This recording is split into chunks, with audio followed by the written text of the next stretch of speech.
Fleming Rutledge once wrote, तो एक व्यक्ति ने एक बार लिखा, many religions shared similar ideas, बहुत सारे धर्मों ने एक जैसे विचार बांटे। but before the gospel of Jesus Christ spread, यीशु मसीह का सुसमाचार फैलने से पहला no one had ever imagined people worshipping someone who had been crucified.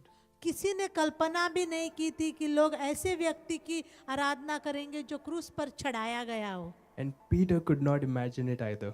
और ऐसे ही पतरस भी ये कल्पना नहीं कर पा रहा था। Even though he's a Jew, even though he's a disciple of Jesus. हालांकि वो यहूदी था, वो यीशु मसीह का चेला था।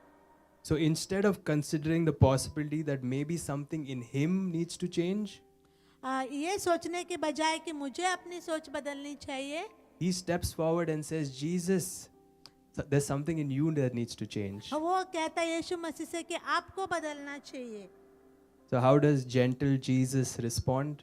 तो कैसे इस बातों के प्रति प्रतिक्रिया देते हैं यीशु मसीह? Verse 33. 33 वचन में हम पढ़ते हैं, But when Jesus turned and looked at his disciples, परंतु उसने फिर कर अपने चेलों की ओर देखा he rebuked Peter, और पतरस को झिड़क कर कहा, Get behind me, Satan. हे शैतान, मेरे सामने से दूर हो।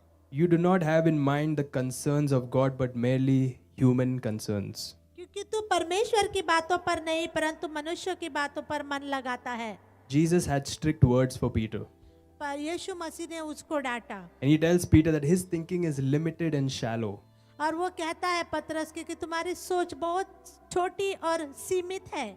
And he's tried to distract Jesus for what he has come to do as the Messiah. और पतरस उसका मन भटकाने की कोशिश करता है जिस काम के लिए वो करने के लिए आया है, मसीहा के तौर पर। And that's exactly the kind of thing that Satan does. और ऐसा ही यही काम शैतान करता है। And as it turns out, Jesus tells his disciples not to tell anyone, और जब यीशु मसीह अपने चेलों को कहता है कि आप किसी को मत बताना, not because he needs more time to get his battle plan together, इसलिए नहीं कि उसको ज्यादा समय चाहिए अपने युद्ध की योजना बनाने के लिए, but rather they need more time to relearn everything they thought they knew about how God should act. लेकिन उनको ज्यादा समय चाहिए था कि वे परमेश्वर को और सही रीति से समझ सके। Peter had rightly proclaimed Jesus as the Messiah. जो पतरस ने कहा था उसने सही कहा था कि वो मसीहा है। He had the right word but the wrong definition. उसके पास सही शब्द तो था लेकिन उसकी सही व्याख्या नहीं थी। See, Jesus would do battle. Would do battle. यीशु मसीह लड़ता, But it would be not against the Romans, it would be against the real enemies, Satan, sin and death. अगर यीशु मसीह लड़ता लेकिन वो रोमन्स के खिलाफ नहीं, लेकिन वो शैतान के खिलाफ, मृत्यु के खिलाफ। Jesus would win his victory through bloodshed.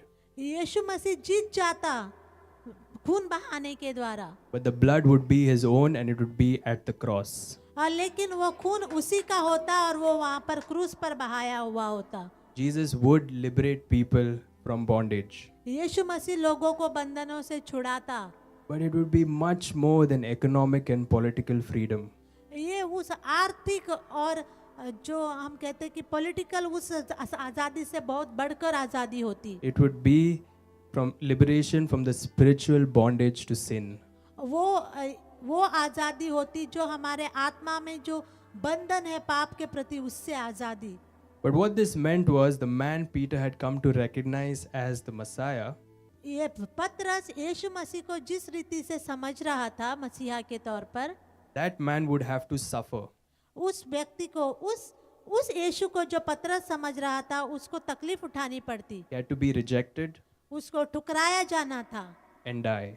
और मरना था। And this goes against everything Peter expected. और ये उन सारी बातों से बिल्कुल विपरीत है जो पतरस ने कल्पना की थी, अपेक्षा रखी थी। He hears about Jesus' definition of the Messiah वो अब यीशु मसीह की मसीहा के विषय में व्याख्या को सुनता है and he thinks that's not the kind of Lord I want. और वो सोचता है कि ये तो ऐसे हो तो प्रभु ऐसा नहीं है जिससे मैं चाहता हूँ। This, I think, is the temptation that we all face. और यही वो बात है जिसका सामना हम सब लोग करते हैं। You know, for 2000 years, people have been inspired by Jesus. वो 2000 सालों से लोग यीशु मसीह से स्टोरी में बहुत ही नामी एक वो कैरेक्टर है। So what the cool thing about him is, अच्छी बात उसके बारे में क्या है, so if you don't like his nose, you can take out his nose and put a different nose. अगर आपको उसकी नाक पसंद नहीं है तो आप बदल सकते हो। If you don't like his shoes, take out his shoes and put a different shoe. अगर आपको उसके जूते पसंद नहीं है तो आप उनको बदल सकते हो। You can change his hat as well. आप उसके जो टोपी पहने है उसको भी बदल सकते हो। And that's what we tend to do with Jesus. और ऐसा ही हम परमेश्वर के साथ करने के लिए कोशिश करते You हैं। know, when we encounter something that we don't like, जब हम किसी ऐसी बात का सामना करते हैं जो हमें पसंद नहीं है, we feel full permission to just remove that piece and pop in something that is more of our और style. हमें ऐसा लगता है कि हमें ये पसंद नहीं है तो हम निकाल के उसको हम उसकी जगह पे कुछ और जो हमें पसंद है हम लगा सकते हैं। But here's the problem. लेकिन यही पे समस्या है। Jesus refuses to be customized. लेकिन यीशु मसीह इस बात से इनकार करता है, हम ऐसा नहीं कर सकते। And when Peter tries, और जब पतरस कोशिश करता है Jesus doesn't miss it. He scolds Peter. और वो उस बात को नजरअंदाज नहीं करता लेकिन उसको झिटकारता है।